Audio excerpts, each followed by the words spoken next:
All right, thanks for joining me today. I've had some people ask me what my name is. It's Kenny, so this is Kenny at Kenco Power and Soft Washing.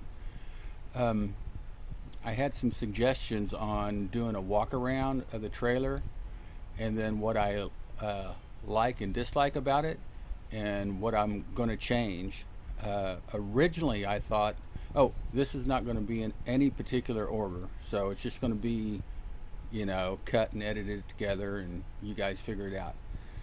Um, so originally I was going to put all this crap on my truck.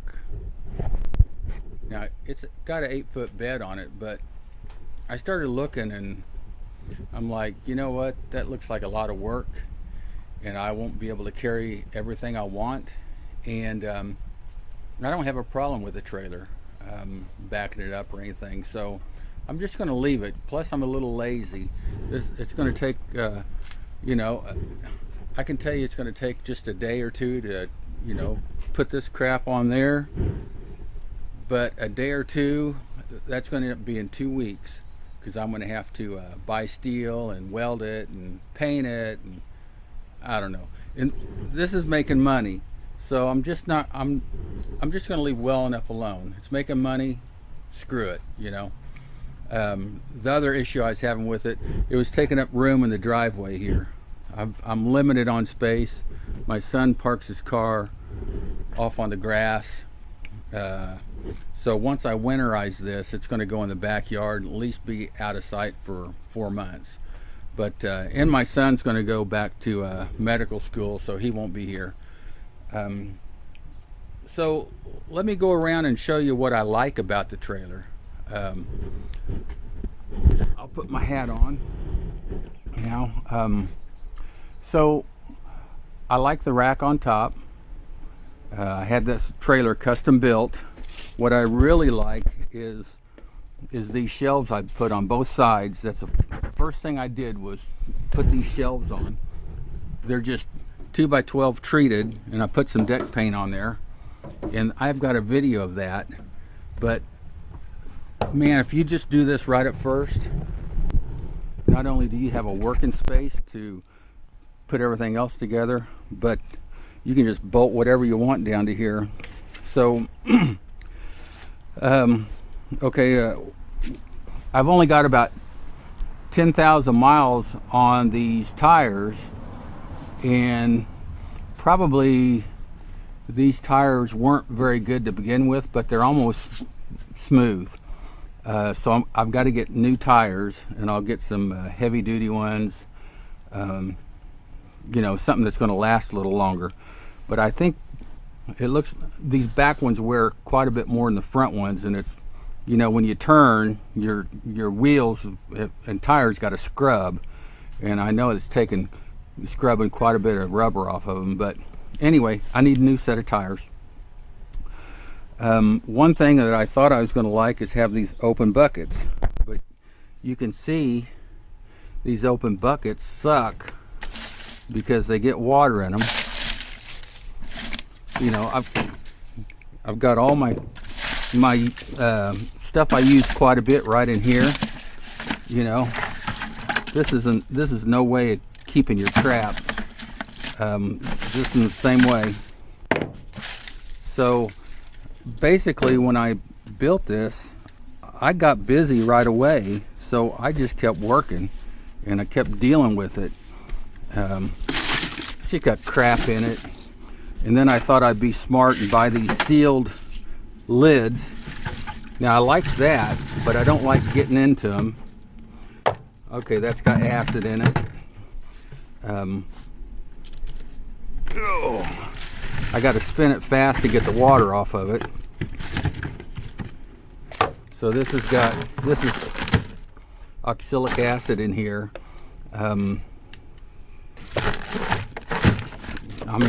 There's water in there. I guess it's from my taking the lid off. This one, what's it got in there? Okay, so it's got caustic in it, sodium hydroxide beads. I just felt like it was better to seal that stuff up but I do not like this setup at all. No, I don't even know what I have in this one either. Okay, sodium thiosulfate pentahydrate. This is the Chlorine Neutralizer. I never use that, but I thought it'd be good to have it on hand. All this takes up all this stupid space. What I'm thinking is, I've got 8 foot right here, from here to here. I'm going to put either 4 bins right here or 2 8-footers, and get all this stuff out of the weather. And oh, there's a foam nozzle I made. I'll make a video of that. Got like $7 in it. So if you want to shoot some foam, stay tuned for a video. Yeah, all right. So got the usual crap. So here's something I don't like. I bought this extension pole. It's a Purdy. It's a good brand, and you know, to do my gutters. But this little shit weighs a ton. So when I have it all the way out, and I'm trying to brush a gutter, and you know, it's just heavy. So I may get a water-fed pole system, and then use that carbon fiber pole to do all my brushing. And all right, so I don't like that. I do like the brush though, that type of brush, and I do like this type of brush. I use this all the time. It's just a broom handle. It's just real light, and you'll see me using this in the videos a lot. Here's another lightweight pole I got, Mr. Long Arm, but the plastic threaded part broke. I don't know if I can take that back or not. Let's see what else. So I've got this 7-foot wand extension right here. I've used that before, staying really far away from muddy areas, doing some pressure washing. Keeps me out of the mud. My regular wand got the M5 on there. I got a 3 to 7 gallon per minute, and a 7 to 10. I guess that's what it is. A 7 to 10 is the next one up. And I use this 3 to 7 to do a lot of my pressure washing. One is I can widen that fan out, especially on decks, and do like 2 boards at a time. Works really well. Just some other crap down here. So anything that works to the bottom never gets used. All right, let me show you this. So this was my first soft wash 12-volt nozzle or whatever wand I built. I absolutely hated it, and it's not because of the inferior materials, because it's not. It's like what everybody else has. But I needed 2 hands to turn it on and off, and so I'm 12 volt and something, and I got to stop and hold it and turn it off, and it just sucked. And so I got one of these handles right here, one of these guns, for like $14. I bought 2 of them, and yeah, I'm losing some volume through it, but I'm telling you, this is so easy just to shoot whatever you want. So in my opinion, I used this like 5 minutes and immediately took it off and said that's terrible. So it's just better like here, and you can feather it, you know, really nice too. So I like this setup. I had a little J-rod that I cut in 2, so it was a 2 outlet J-rod that I put on here. But since I got the M5, I put it on here like this when I want to use it. And this is a perfect setup for your 12 volt right here. 3-7 M5, a little cheap $16 gun, and that's all you need. What else do I have down here? Just a bunch of crap down there. All right, here's something I made, because you know a lot of porches have 1 or 2 ceiling fans on them, and I was getting water down the motors, and so I had a couple of cheap trash can lids, and I just hacked it out. I took the rim off the outside so it's flexible, put a hole in the middle, cut it, so you just put this over the ceiling fan, and then the weight of it kind of just holds it over the motor, and it protects that. And that's all I do. I just slap it on there, and you know, nothing fancy, but that thing that works really well. All right, so here is what I've got for my little workstation here. I don't need all this. That's why I'm going to put the bins up here and get that crap up. Then I can put something else in there. All right, so this is my little work area here, and so I have my tools in here, and fittings and electrical, just crap like that. So if you watch my 12 volt manifold build with this stainless steel manifold from Home Depot, it's a Home Flex. I had this on for about 6 months. It worked just fine.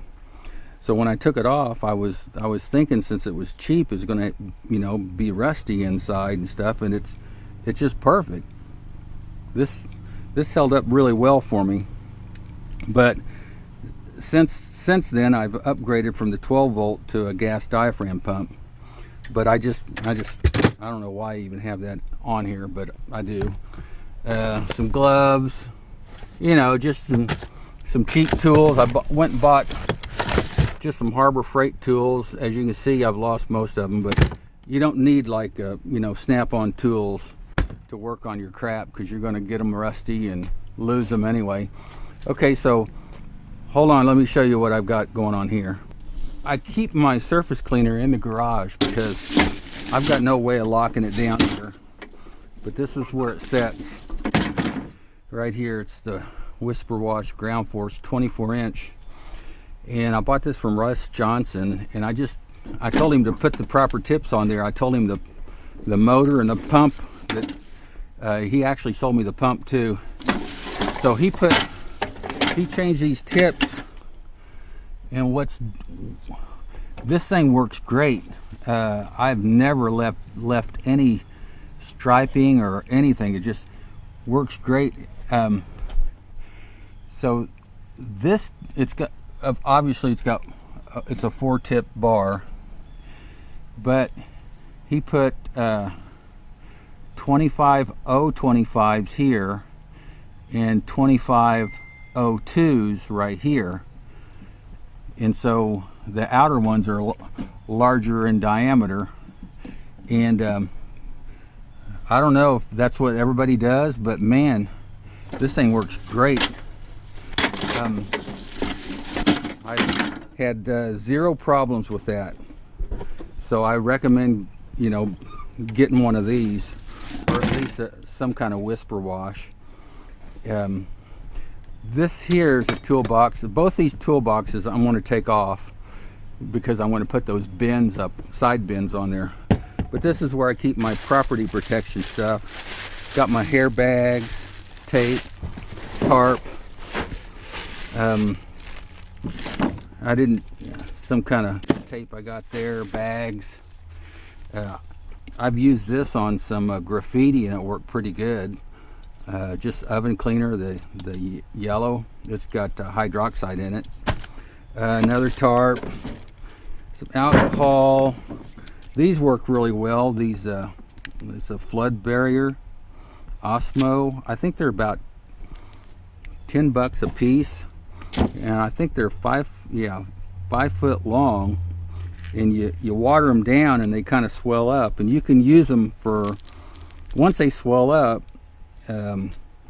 you can use them for about, I don't know, 2 weeks, and then they get real slimy. They got those slimy beads inside, but for a cheap barrier, like if you don't want your, I use these when I bought 2 new ones. I had 2 or 3 old ones that I used on a job.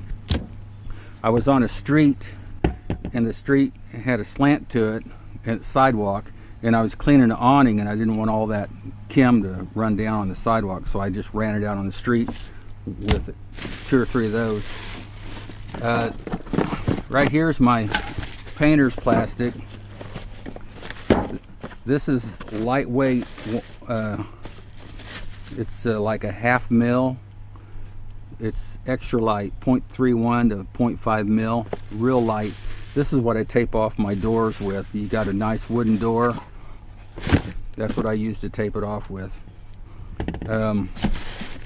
Shoot, I didn't even know I had that. I got some EBC right there. I think I bought a 5 of that.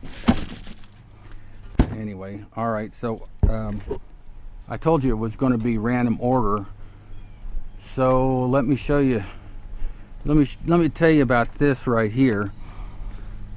I don't know how many of you have your gallbladders out, but once you have your gallbladder out, a lot of times you can eat a bite of sandwich and you gotta find the restroom really quick. And so I had that off by not eating breakfast or lunch, and I can normally make it all day without running to the toilet. But I did buy this 1-person tent. I've never had it up. And then a toilet seat to go on a 5-gallon bucket and bags. Thank goodness I never had to use that this year, but I have it just in case. I think this little tent was like 40 bucks. That's like 15. Of course, your bags you can get at the dollar store. So I mentioned in some of my videos, maybe I have, maybe I haven't. I think I have, but about 2.5, 3 months ago, I was taking some after pictures on a roof, and this ladder, I had it out as an extension ladder, and the feet slipped out on me. And let me see, here's why. I'm always aware that once you have your ladder set up, you want to know you've got your ladder, even extension ladders, at a proper angle. These treads are level, so you can put a level on it, and it always looks like your ladder's too steep. But I had this one just like that. Up, it wasn't, it wasn't splayed out like this. It was up. So I just got done spraying a roof, and I was getting some after pictures, and I'd been up and down this ladder for a while. And this particular time, the legs just shot out from under me while I was on it, and I dislocated my right shoulder. And I can't hardly do anything with my right arm even now. I'm getting an MRI in 2 days, but it's been 2 months. But here's the problem. Since these ladders can go all sorts of different angles, they can't have a set angle at the foot. And so this is the problem. At any point in time, your contact area is only like 3/8 to 1/2 inch. You see? So that's the problem. You can look up here at this ladder, and you've got a lot more surface area. So I would say if you have a little giant or one of these articulating ladders, don't use them as a extension ladder. You want to use them as an A-frame or a modified A-frame. Perfect. The other problem with this is that little shit's heavy. Real heavy. And so I really don't need nothing heavy, and I don't want this ladder anymore, so I'm going to sell it. So that's going to be gone. And since I'm talking about ladders, see this 28-foot fiberglass ladder here? It's too damn heavy. I've used it a couple of times, and I cussed it every time I had to, walk around with it. I'm not 20 or 30 anymore, and just turned 61, and I'm getting rid of that ladder. So I'm going to buy a 28-foot aluminum ladder, and then this ladder here, it's fine, it's aluminum, but it's kind of sprung. When you get on it, it kind of curves like scoliosis or whatever. So this is going to be gone. I do like this this stabilizer. So I'm going to get rid of that ladder, another aluminum ladder, and get those stabilizers on there. What else do I have in here? Oh, I had a flat tire on my trailer. Look how worn that is. See, there's a screw in it there, but you see, I know this trailer don't have 10,000 miles on it. I mean, I logged about 13,000 miles this year on this truck, and not all of it was pulling that trailer, so I'm just guessing 10,000 miles. I've got snot monade and whatever. My garage is full of snot monade from Russ Johnson. You know, I started using it. I got no reason to change. What else? On my property protection, when my son was working with me, I got a little bucket here, and he could put all his crap in there and walk to, you know, to the house and have all he needed. But that handle broke, so that's going to go. Let's see. All right, so let's talk about Titan reels. I think they're overpriced and overrated, and I think I made a video of that too. But I'm going to get electric reels, and I think I'm going to leave this one manual because it doesn't really hurt my arm, since it's my right arm that I dislocated.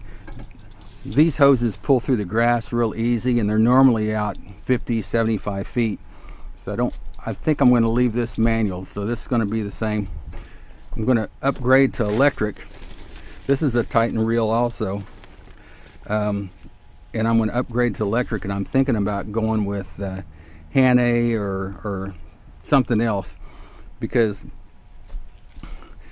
I don't like the Titan reels. They've got this stupid swivel on here. This one's leaking. This one did leak, and so I've got a super swivel on there. So let's see. So you can see I've got this covered up because here in Missouri it's been getting down to freezing at night, and I'm getting tired of keeping heat on here. I'll show you what I got going on there.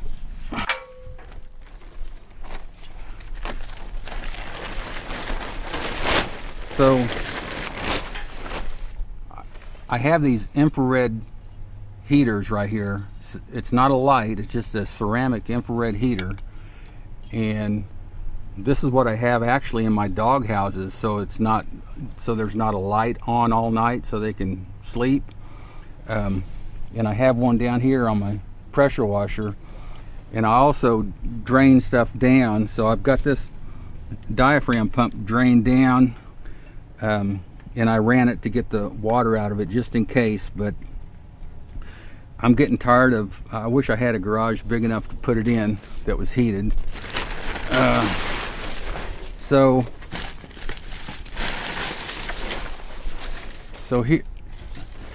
here's the Flow Pro.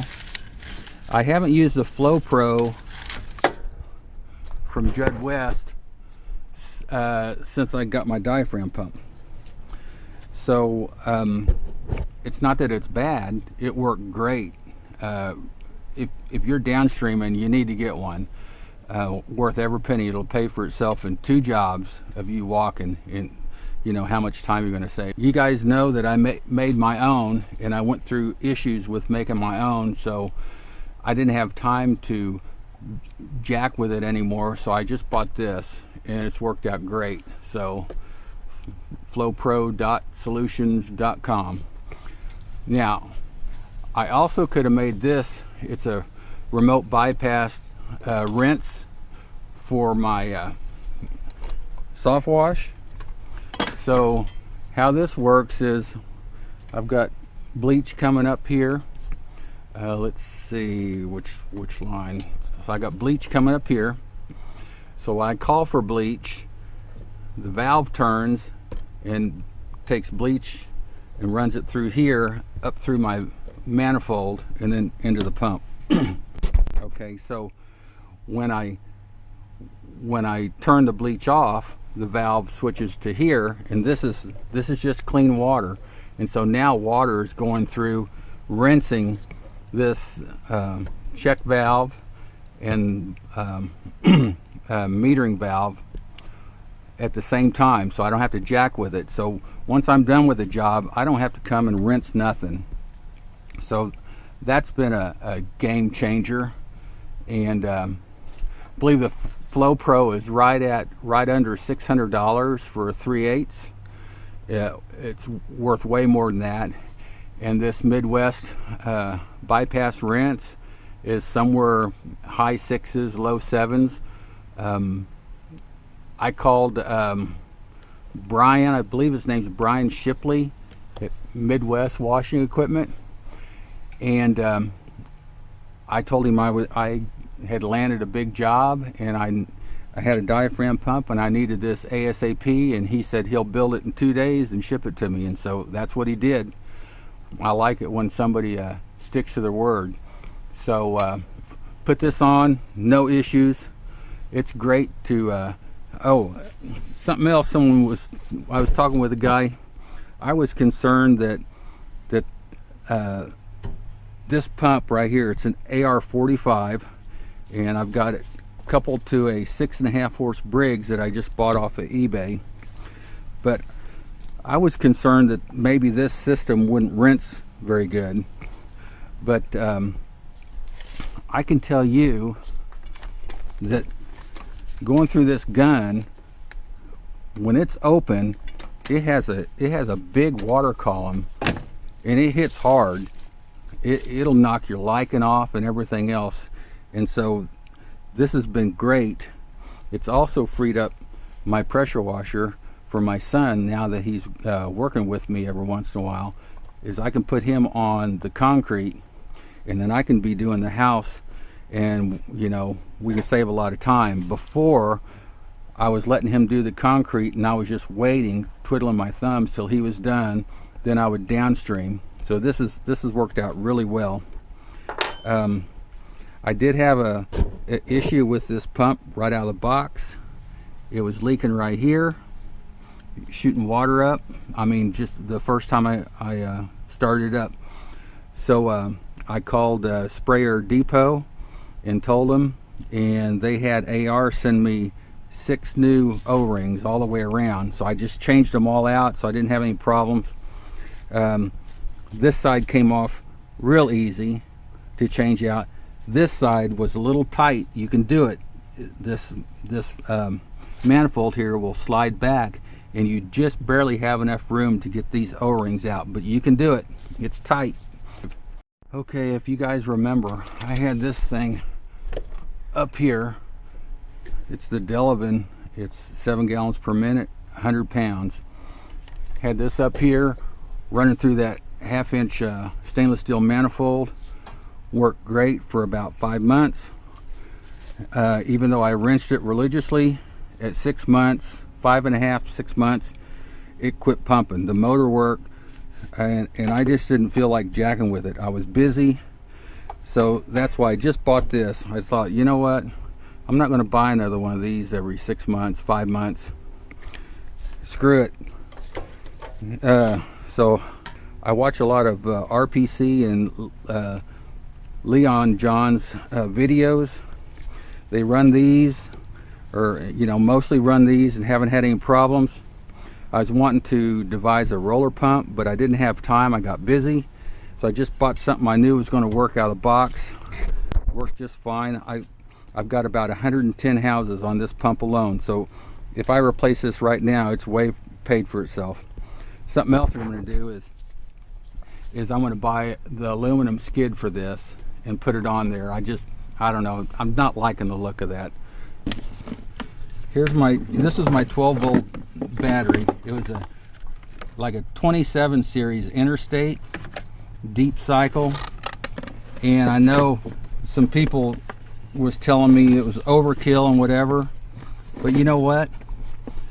When I was running my 12 volt, I mean, I was charging my batteries like only about once every 2 weeks. I mean, that thing just ran and ran, and I bought it for $115. So you know, that's another reason I got it. Okay, so as you can see, I made this. This is a 1-inch manifold from Action Machining.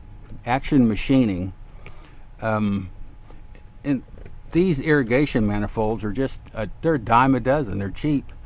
The manifold's like $10, and these fittings is like $4, $5. And of course, you know, I've been touting the Asahi valves. They're more free-flowing. These are 3/4 inch. And I did have this running 3/4 inch, and then the output, or the inlet, whatever you want to call it, to the pump was 1.25 inches, and I had 1.25 inch line here, and it kept sucking this line shut. Not shut, but just sucking the 1.25 inch line down. I think I got a bunch of crap here. Well, it's, even this hose, I had this hose on first, and it would suck it in about halfway. And I was just looking, wondering what the heck's going on, because and I noticed on one of Leon's videos, he says, you know, one of the first things you do is take that 1.25 inch elbow off and call North Georgia Airless, which I did, and they had a 1 inch fit right on here. So I put this on, ran 1 inch to here. I'm actually feeding my water with 3/4, feeding my bleach with 3/4. Of course, that could be smaller unless you open it all the way up. But basically, running 3/4 inch Asahi valve, and it's keeping up just fine. I don't notice any difference between when I had a fresh 1.25 inch line on here or this inch line. It's still both ways. It shot about 70 feet. So let's see what else. Okay, so my Predator engine has actually ran flawless, and I'd put a tack on here, but it never worked right. So spend a little more money and get like a tiny tack instead of an off-brand. But the engine is strong. The only problem I have with the engine is that this linkage and stuff is loose. You can tell this is not quality, but I believe once you get past this and the internals, I think the internals of this is good. Now, I still don't have 100% faith in the motor. Now, this pump is a TSF 2221 general pump. I know this is going to last, you know, if I don't let it freeze. But I'm not sure about this motor. So what I'm going to do is, over the winter, I'm going to find me a good deal on like a Kohler 25 and have it ready to go on when this one goes out. When I first got this fuel tank, I thought, no, that's way too big, but they had a sale on it. I think it was $75. It's 12 gallons, and this is I wouldn't go any smaller than that. It runs this pressure washer for I don't know, 2 days, you know, all day, and so it really helps with you know, helps with the issue of keep filling this thing up. And that brings me to another thing that I don't like, is this Briggs right here, and I mentioned in another video, is the fuel tank is too small.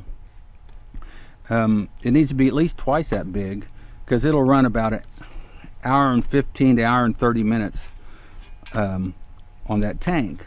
And you think, well, that's good enough for a house, but when I got that contract for 105 houses, they were all in a row, and it seemed like every time I was turning around, I was filling this tank up, and it was getting to be a pain in the butt. So what I'm going to do is get like a 6 gallon, one of those boat tanks and mount up here, and it'll be a little issue putting fuel in it, but I'll just gravity feed it into here. And I was just going to put a 3-way valve on here, but you cannot see the fuel line going from the tank to the carburetor. It is hidden underneath all sorts of cowlings and crap like that. So I got to take this tank off. If I can put a 3-way on, I will, but if not, I'll just leave that tank off and then gravity feed it. What other thing that I would change? Okay, here's one thing I would change. So oh, let's get back to the 12 volt. So I took this thing off, and I needed a way to transfer chem bleach onto the truck, onto the trailer. So I just bought this, I think it's a 5.3 gallon per minute Remco, and just put my cam locks back on it that was on this one, and all I do is use this to transfer bleach onto the truck, and it comes back here like so. So I back up to where I've been getting my bleach is Sherwin-Williams, and it's the only game in town, and I begged them to bring it in, and it ends up being about $3.80 a gallon. But the only thing I do different here is look this back this way, so that's okay. So that system's been working out just fine, and I got a hose that goes from here into there, right here. I just took it off to drain any water out, but this goes here, of course, and then I got plenty of hose. I can put it bleach in there, or 5 gallon containers. And then here's my drop stick hose that goes here. It's about 12 feet long. I can just drop in a 55 gallon drum. I think that's it. Oh, here's a problem too I'm going to take care of. There's been a couple of times where I've drained this tank, and one time was I was putting some bark on a driveway to get rid of the rust, and then some of it washed down into the street gutter, and then just me doing other pressure washing around it, the street gutter had water in it, and I looked down the street, and about a block away there was kids playing in that water. And so I hollered at them. Then I released all this water all at once, and it about sucked my tank into here. And it's not that I don't have a vent on it. I don't have a big enough vent on it. Now this is fine just running it normally, but when you dump that, see, I've got it open to the atmosphere. When you dump that, this is not big enough. So I'm going to probably put like an 1.5 or 2 inch vent right here, just in case I need to drop 300 gallons real quick. I can do it. Let's see what else. Okay, so next spring, just so I'll have a longer warranty, I'm going to order another one of these AR-45 with the gearbox attached from Sprayer Depot, and they're about $1,100 shipped, just to have, in case I need to, switch this out, because I'm not going to spend the time and rebuild this, because this thing's way paid for itself. It's just quicker to take these 4 bolts off, take it off, put another one on, put your hoses on, and go, because I think this Briggs is going to last a long time. So at the time I was even looking at the Predator motors, but there was a shortage on them. All Harbor Freights around me didn't have any small engines, and so that's why I bought this off of eBay, because I was getting scared. I couldn't even find an engine. It doesn't even need to be 6.5 horsepower. This thing could run off of like a 4 horsepower motor. But anyway, this is electric start. and it was $440 shipped. I mentioned this gun. This is a game changer right here. And it's only rated for 350 pounds, so you can't put it on your pressure washer. But for your soft wash, I was using an M5, and it took two hands. You had to hold it and then turn your M5 to get your proper pattern you wanted. This is just automatic, and after about 5 minutes, your brain just automatically regulates the fan pattern, and you're just saving a ton of time. And with this I can shoot, well, when I stand here and shoot across the street, it'll go 70 feet. I measured it. It's not, I measured it. I didn't just walk it off. So the only way I might put this on a vehicle is if I found a good deal on like a 12-foot flatbed truck. But what I like about the trailer is I can stand at the side, see what I need. Everything's at, you know, working height. I can work on it. I can see issues. I can come around here. I can see leaks. I can see a leak and I can fix it. I see an issue, I can fix it. See, it's all just right here at my waist or a little above.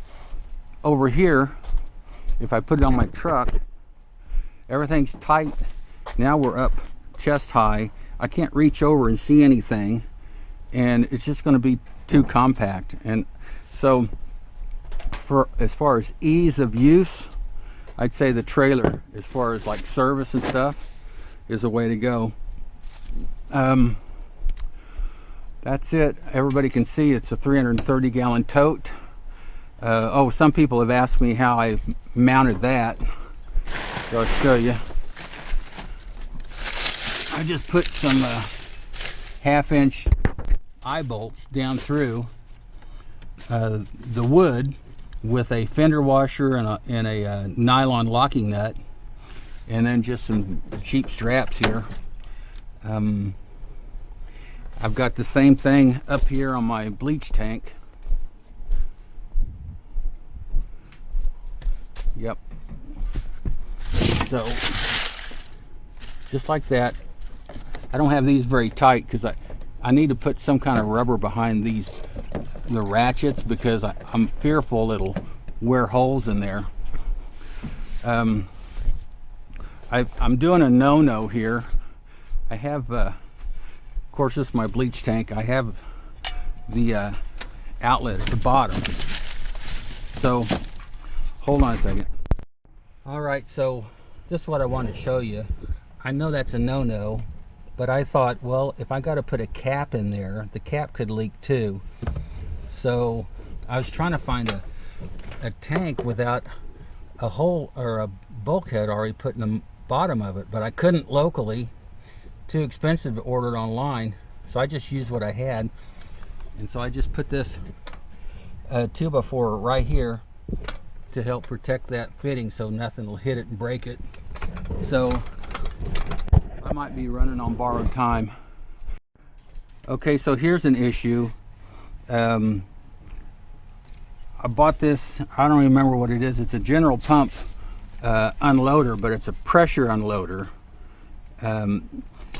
And when you hit the handle, man, there's a burst of pressure. And when you release it, there's a big burst, you know, out this bypass.